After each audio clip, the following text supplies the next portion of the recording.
안녕하세요. 사주 명리에 빠진 지니입니다. 구독과 좋아요는 저에게 큰 힘이 됩니다. 오늘은 내 사주 내가 쉽게 보자입니다. 만세력을 다운받는 방법부터 만세력에 나와 있는 사주 해석의 공식들, 사주 해석을 어떻게 풀어가야 되는지 간단히 핵심 정리를 해보는 시간을 갖도록 하겠습니다. 사주에 이런저런 공식들을 배우는 궁극적인 이유는 사주 명식을 푸는 거고, 이것저것 많이 외웠는데 사주 명식을 봤더니 멍하다라는 생각을 갖습니다. 그래서 사주 명식을 풀 때 어떻게 쉽게 접근하는지에 대해서 이야기를 해보도록 하겠습니다. 사주에 관심을 가졌다라는 건 나는 왜 이렇게 힘든 걸까? 나는 부모 형제와 왜 힘들지? 사회생활하고 인간관계를 하는 게 나는 왜 이렇게 힘든 걸까? 나는 무엇을 해서 먹고 살아야 되는 건지, 왜 하는 일마다 안 될까? 이렇게 제각기 내 삶의 사연들이 궁금해서 내 사주에 궁금증이 생기셨을 것 같습니다. 선생님들마다 중요하게 쓰는 관법이 다 다르고 용어도 잘 모르겠고 외워도 막상 사주 명식을 푸는데 응용되지 못하는 게 가장 큰 문제점이더라고요. 오늘은 내 사주 내가 쉽게 보기에서 핵심적인 요소에 대해서 이야기를 해보도록 하겠습니다. 사주의 명식을 알기 위해서는 플레이 스토어에 가서 만세력을 다운받게 하시면 됩니다. 만세력이라고 검색했을 때 여러 가지의 만세력이 나오는데 저는 개인적으로는 만세력 천을귀인을 사용하고 있습니다. 선생님들께서 만세력을 다운받으셨다라고 하면 이렇게 시작하기라고 나옵니다. 그럼 시작하기를 누르셔서 여기 새로 입력이라는 곳에 선생님들 이름, 그리고 성별, 생년월일, 양력이면 체크하실 필요 없고요. 음력이면 여기다 체크하고 윤달이면 여기다 체크하시면 되고요. 출생 시간을 적으시면 되는데요. 출생 시간은 모르면 모른다라고 체크하시면 됩니다. 이렇게 하시고 나서 저장을 하시면 되고요. 저장을 하시면 여기 저장 목록에 들어가면 이렇게 사주 명식이 나오실 겁니다. 그럼 선생님들의 사주 명식을 딱 열었을 때 아마 이런 형태로 나와 있으실 겁니다. 맨 오른쪽부터는 내가 태어난 연도, 내가 태어난 월, 내가 태어난 일, 내가 태어난 시라고 보시면 됩니다. 그래서 오른쪽부터 연, 월, 일, 시라고 이야기를 하고 있고요. 사주 팔자는 4개의 기둥과 8개의 글자로 이루어져 있습니다. 많이들 들어보셨을 텐데요. 여기에 기둥 하나, 기둥 둘, 기둥 셋, 기둥 넷, 그래서 4개의 기둥과 하나, 둘, 셋, 넷, 다섯, 일곱, 여덟, 이렇게 8개의 글자로 이루어진 걸 사주 팔자라고 합니다. 사주 명식을 보면 이렇게 8글자가 예쁜 색깔로 알록달록 되어 있는데 이걸 오행이라고 이야기를 합니다. 오행이라는 건 목, 화, 토, 금, 수를 이야기를 합니다. 사주 명식에 이렇게 오행이 골고루 다 들어가 있다라고 하면 일단 이 사주는 순탄하다라고 볼 수가 있습니다. 오행들이 골고루 다 들어가서 순환을 잘한다라는 내 사주는 순환이 원활하게 이루어지는 사주다. 이렇게 해석을 할 수도 있고요. 하지만 대운과 세운에 따라서 굴곡이 생길 수는 있지만 그 굴곡이 크게 요동치지 않는다. 이런 느낌이라고 보시면 될 것 같습니다. 또한 여기에 이렇게 보시면 목이 1개, 화가 1개, 토가 2개, 금이 3개, 수가 1개. 그러면 나는 금이 가장 많은 사주네. 이렇게 이 밑에 있는 글자들을 보고 해석을 해보실 수가 있고요.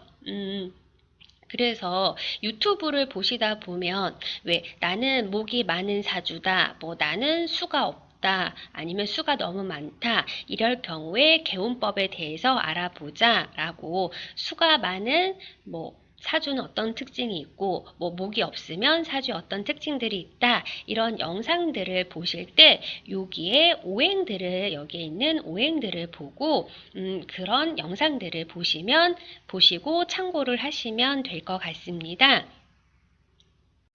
그래서 나의 오행을 볼 때는 여기에 오행의 글자들을 뭐 목이 하나다, 화가 하나다, 여기에 있는 오행의 글자를 보시면 되고요. 또한 그럼 나는 어떤 오행으로 태어났을까를 보시는데 태어난 일이 나 자신이라고 보시면 될 것 같습니다. 여기가 바로 나 자신이고요. 그럼 나는 어떤 오행으로 태어났느냐? 일간을 보시는데 태어난 일에 천간의 간이라고 해서 일간이 바로 나를 뜻하는데요. 나는 지금 목으로 태어났고 간목으로 태어났다라고 보시면 될 것 같습니다. 유튜브에 이제 새 운세나 월 운세를 설명해 주실 때 뭐 갑을목 일간을 이야기하겠습니다. 뭐 기토, 무토 일간을 이야기하겠습니다. 라고 하는 게 여기에 나 자신이라고 보시면 되고요. 그리고 여기에 지금 오행들은 계절을 뜻하기도 합니다. 목은 봄이고 화는 여름이고 토는 계절과 계절을 연결해주는 환절기다. 금은 가을이다. 수는 겨울이다. 이렇게 계절을 나타내기도 하고요. 저희는 지금 해자축, 기해년, 경자년, 신축년 지금 겨울의 환경을 살아왔다라고 보시면 되고요. 이 축은 이제 겨울을 마무리하고 봄으로 가기 위한 환절기이다. 이렇게 해석을 해보실 수가 있습니다. 사주에서 이렇게 위에 있는 글자들을 천간이라고 하고요. 하늘의 기운이다라고 해서 천간이라고 불립니다. 총 10개의 글자가 있고요. 갑을, 병정, 무기, 경신, 임계 이렇게 10개의 글자가 있고요. 천간은 이제 뭐 분위기, 느껴지는 기운, 그래서 내가 만지거나 공기처럼 만지거나 그런 게 아니고 추상적이고 뭐 염원, 뭐 생각, 이상, 그리고 개인적으로 본다라고 하면 그 사람의 겉모습이라고 볼 수가 있고요.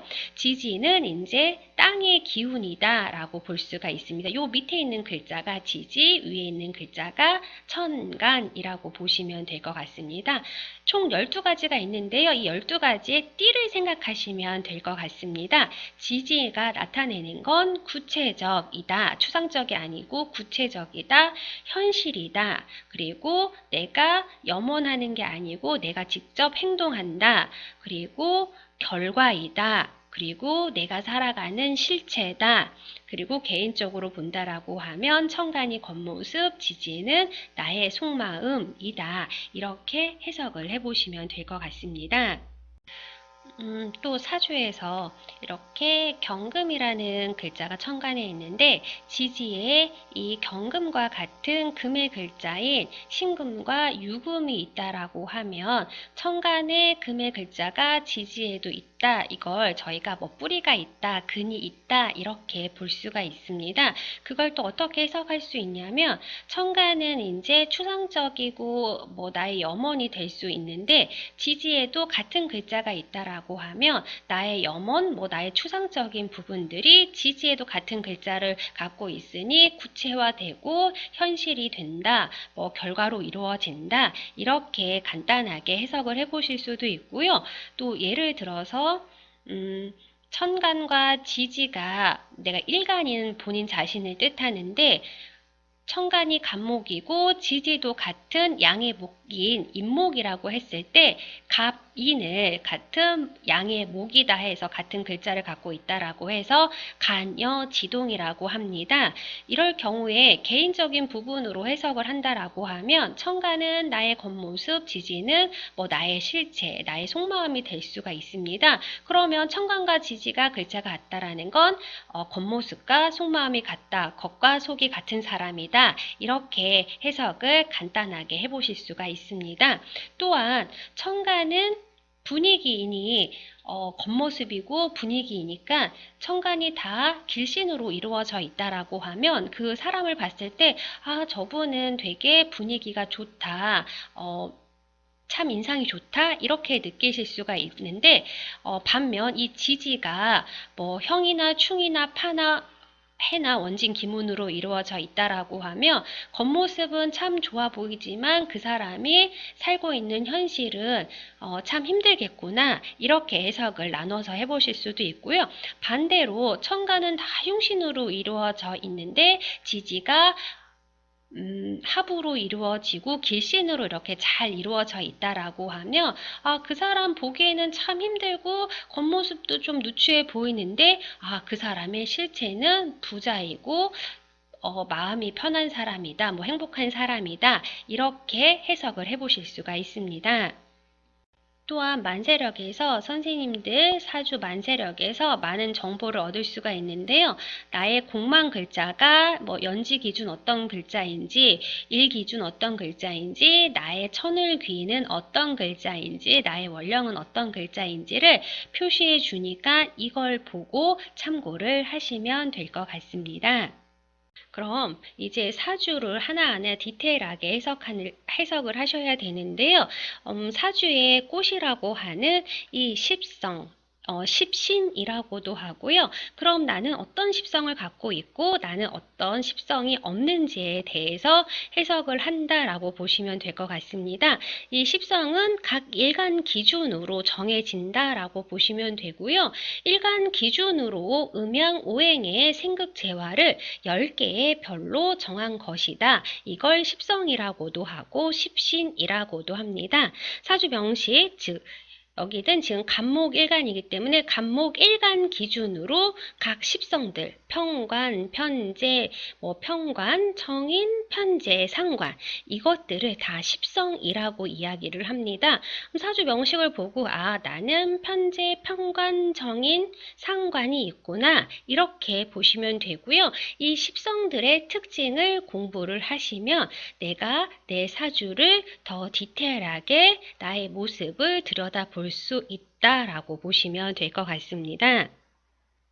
십성의 큰 틀에서 사주를 해석하고 거기에 양념처럼 디테일을 더하는 게 12운성과 12신살이다라고 보시면 되고요. 사주 명식을 봤을 때 여기 절지, 목욕지, 쇠지, 사지라고 되어 있는 걸 12운성이라고 하고요. 제 영상 중에 12운성, 즉 12가지 특징에 대해서 올려놓은 영상이 있으니까 참고하시면 좋을 것 같고요. 또 십성의 10가지 특징에 대해서도 올려놓았으니까 참고하시면 좋을 것 같습니다.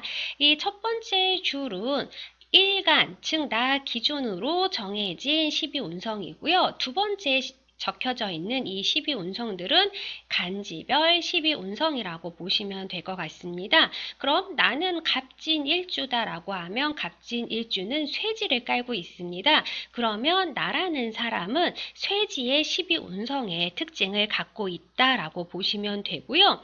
또 내가 바라보는 부모의 즉 월지, 사회, 직장의 환경은 목욕지라는 12운성을 갖고 있다. 그럼 나의 부모, 형제, 그리고 나의 직장, 그리고 내가 살아가는 사회의 모습의 환경이 목욕지의 특징을 갖고 있다. 이렇게 해석을 하시면 되고요. 두 번째로 12신살은 지금 첫 번째 줄, 두 번째 줄, 세 번째 줄까지 있는데요. 첫 번째 줄은 연지, 즉 연지 기준이라는 건 나의 띠 기준. 여기는 지금 원숭이 띠이기 때문에 원숭이 띠 기준으로 정해진 12신살이다. 첫 번째 줄 위주로 해석을 하면 되는데요.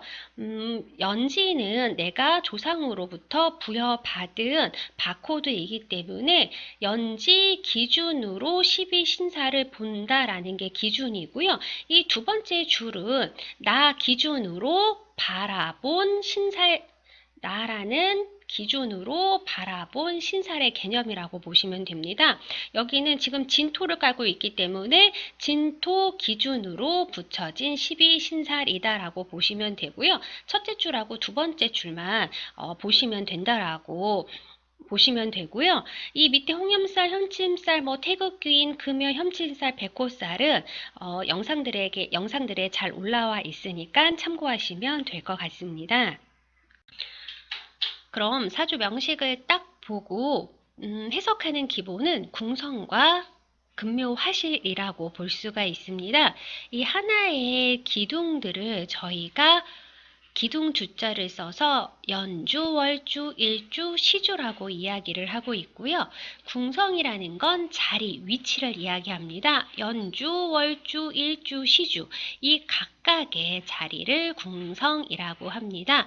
연주는 조상국가, 월주는 부모, 형제, 직장, 사회, 일주는 나 자신이자 배우자, 시주는 나의 자신 이라고 해석을 할 수가 있고요. 여기서 나의 부모와 형제, 직장, 사회의 모습이 궁금하다라고 하면 이 월을 해석한다라고 볼 수가 있고요. 그럼 이 부모, 형제와 나 사이, 직장과 나의 사이 를 해석할 때는 일이 나이기 때문에 일과 월의 관계를 해석하는 게 부모, 형제, 직장, 사회와 나의 관계를 해석한다라고 보시면 되고요. 그러면 나와 자식의 관계를 본다라고 하면 일과 시의 연결을 본다라고 생각하시면 됩니다. 연월은 내가 살아가는 사회이다 라고 볼 수가 있고요. 연월은 내가 선택한 것이 아니고 내가 이미 만들어진 사회에 태어난 것이다 라고 볼 수가 있습니다. 즉 이 말은 부모, 형제, 국가, 조상을 내가 선택한 것이 아니고 내가 이미 태어났을 때부터 정해진 것들이다. 그렇기 때문에 내가 바꿀 수 있는 것들이 아니다 라고 볼 수가 있고요. 일시는 개인궁 이라고 보고 나의 가정궁, 결혼하면 나의 가정의 모습이라고도 볼 수가 있습니다. 그럼 내가 살아가는 사회는 연월의 모습이고 나의 개인적인 모습은 일시라고 보시면 되고요. 연월의 인자는 사회가 갖고 있는 인자, 일시의 인자는 나의 인자로 내가 개발해야 되는 인자라고 볼 수가 있습니다. 사주를 해석하실 때 이렇게 연월과 일시를 나누어서 해석을 하지만 이 사주팔자의 8글자는 모두 다 내가 갖고 있는 나의 특징이다 라고 볼 수가 있고요. 해석을 할 때 나누어서 연월과 일시를 나누어서 해석한다 라고 볼 수가 있습니다. 사주를 해석하실 때 가장 중점적으로 해석해야 되는 게 이 월과 일이라고 볼 수가 있습니다. 월은 내가 태어난 가정 환경, 부모, 형제, 직장, 나의 가장 가까운 주변 사회이고 일은 나 자신이기 때문에 나와 월의 관계를 해석하는데 가장 중점을 둔다라고 보시면 될 것 같습니다. 일과 월이 합으로 연결되어 있다라고 하면 나는 부모, 형제, 직장, 사회와 유정한 관계로 이루어진다라고 볼 수가 있고요. 충으로 연결되어 있다라고 하면 부딪히고 깨지고 변화 변동을 가지며 치열하게 산다. 그리고 형으로 산다라는 건 즉 일과 월이 형의 관계라는 건 조정과 수정을 거치며 산다. 원진 기문으로 이루어져 있다라고 하면 애증의 관계이다라고 볼 수가 있고요. 합평, 충파, 원진 기분이 없다라고 하면 사회와 아무런 내가 연결고리가 없다라고 하면 사회와 관계없이 나는 나대로 산다라고 볼 수가 있고요. 하지만 대운이나 세운에서 그러니까 월과 일을 연결하는 운이 온다라고 볼 수가 있습니다. 그리고 금묘화실. 금묘화실은 시간의 흐름을 나타냅니다. 연주는 초년, 초년은 태어났을 때부터 20살, 그리고 청년은 월주를 나타내고요. 21살부터 40살. 그리고 일주는 중년을 나타낸다. 41살부터 60세. 그리고 시주는 나의 말년을 나타낸다. 61살부터 내가 죽을 때까지라고 보시면 되고요. 나의 말년이 궁금하다, 나의 말년을 해석하고 싶다라고 하면 이 시주를 해석한다라고 볼 수가 있습니다. 즉, 금묘화실과 궁성이라는 시간적 흐름과 공간적인 개념으로 사주를 해석한다라고 볼 수가 있고요. 대운이라는 건 이제 10년 단위로 변화하는 운이라고 볼 수가 있고요. 이분의 대운은 지금 8의 단위로 변경되고 있습니다. 8살, 18살, 28살 이렇게 대운이 바뀌고 있고요. 대운은 각자 다 다르다라고 보시면 될 것 같습니다. 이 대운의 모습은 내가 10년 동안의 환경이라고 보시면 됩니다. 길로 예를 들자고 하면 내가 10년 동안 고속도로를 달릴지 아니면 비포장 도로를 달릴지 길의 환경이라고 보시면 되고요. 아무리 사주가 좋다고 하더라도 대운이 나쁘면 비포장 도로를 내가 달린다라고 볼 수가 있고요. 사주가 좋지 않다고 하더라도 내가 대운이 고속도로라고 하면 이 고속도로라는 대운이 나를 받쳐준다라고 좋은 환경을 만들어준다라고 볼 수가 있습니다. 그래서 좋은 사주건 나쁜 사주건 계속 좋을 수도 없고 계속 나쁠 수도 없다라고 볼 수 있는 게 이 대운의 영향이 크다라고 볼 수가 있고요. 사주를 본다라는 건 좋은 운은 어찌하건 좋지만 나쁜 운을 내가 어떻게 슬기롭게 어떤 마음가짐으로 지내야 할지를 알려주는 길이라고 생각하시면 좋을 것 같습니다. 세운이라는 건 1년 단위의 운을 얘기하고요. 실질적으로 사건, 사고가 일어나는 건 바로 세운에서 이루어진다라고 볼 수가 있습니다. 오늘은 만세력으로 내 사주, 내가 쉽게 해석하는 방법에 대해서 이야기를 해보았습니다. 오늘도 저의 영상을 시청해주셔서 감사합니다.